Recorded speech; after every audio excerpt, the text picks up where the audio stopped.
Prince Harry made a spectacularly rude remark to the press during the Duke and Duchess of Sussex's first joint tour, royal correspondent Valentine Low has claimed.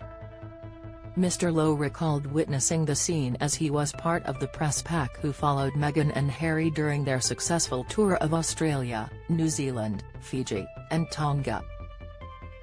Writing in his newly published book Courtiers, The Hidden Power Behind the Crown, Mr. Low said it is a standard part of the royal tour to have members of the royal family venture, while on a shared aeroplane, in the seating area reserved to the journalists in tow to thank them for their coverage and work. The royal rota had been informed Meghan and Harry would do this on a 5-hour flight bringing them from Tonga to Sydney, and the Duke and Duchess appeared after the plane had landed. The Duke gave Mr. Low the impression he didn't want to perform this traditional duty, as he looked like a sulky teenager, forced against his will to talk to some unwelcome visitors.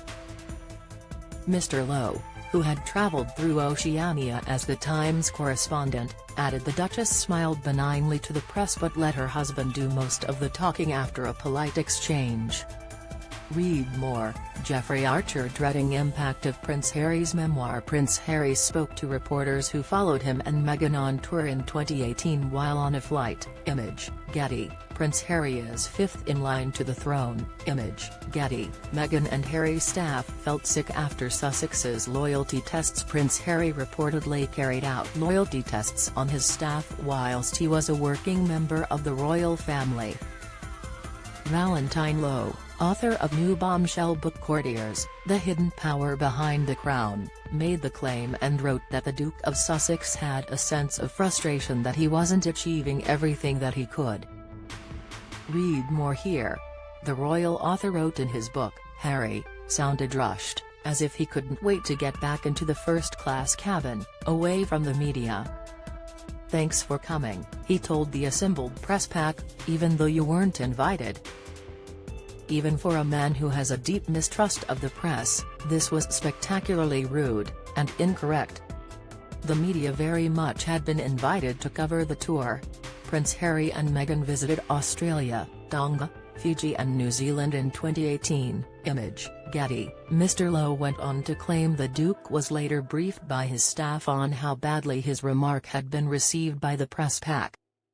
He wrote, later, Harry's staff, who had spent much of the flight trying to persuade the Duke to speak to us, told him how badly his remarks had gone down. He replied, "Well, you shouldn't have made me do it." Express. Co.uk has contacted representatives of Meghan and Harry at Archewell for comment. Don't miss Prince Andrew comeback as Charles will never allow return, report Meghan and Harry's plea for help ignored in first year of marriage, expert Dan Wootton sparks uproar with tasteless Harry and Meghan remark, clip, Prince Harry and Meghan attended the Invictus Games in Sydney in 2018, image, Getty. Prince Harry and Meghan are no longer working members of the firm, image, Getty. The Duke and Duchess of Sussex's first joint tour was reported at the time as a wide success.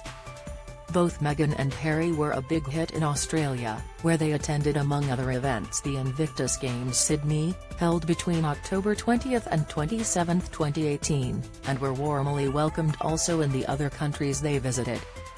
The tour itself started with one major announcement, as the world was informed the Duchess was pregnant with the couple's first child, Archie Harrison. 2 years after this tour was completed, the Duke and Duchess were already settling down in California, having stepped down as full-time working members of the firm. Prince Harry's life in pictures, image, Express. Meghan and Prince Harry announced on January 8, 2020 their intention to create a new role for themselves within the firm.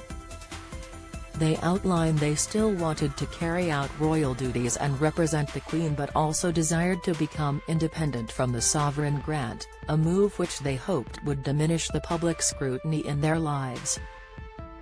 However, this half-in, half-out solution was not deemed workable by the most senior members of the firm and, following a summit held in Sandringham a few days after the first bombshell statement, Harry and Meghan agreed to step down from their senior roles.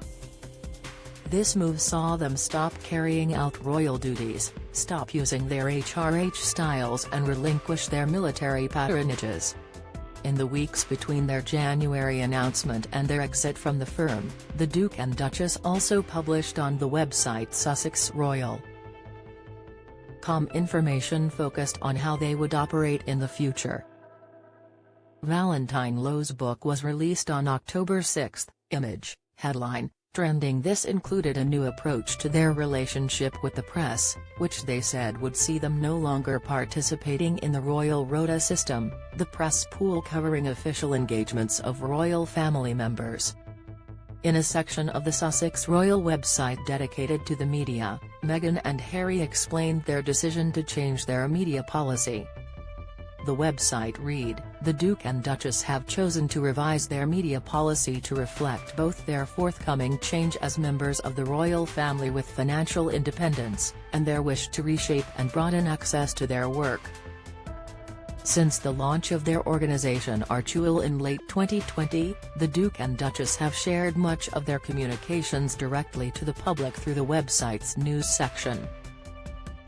Courtiers: The Hidden Power Behind the Crown by Valentine Low was published on 6 October by headline,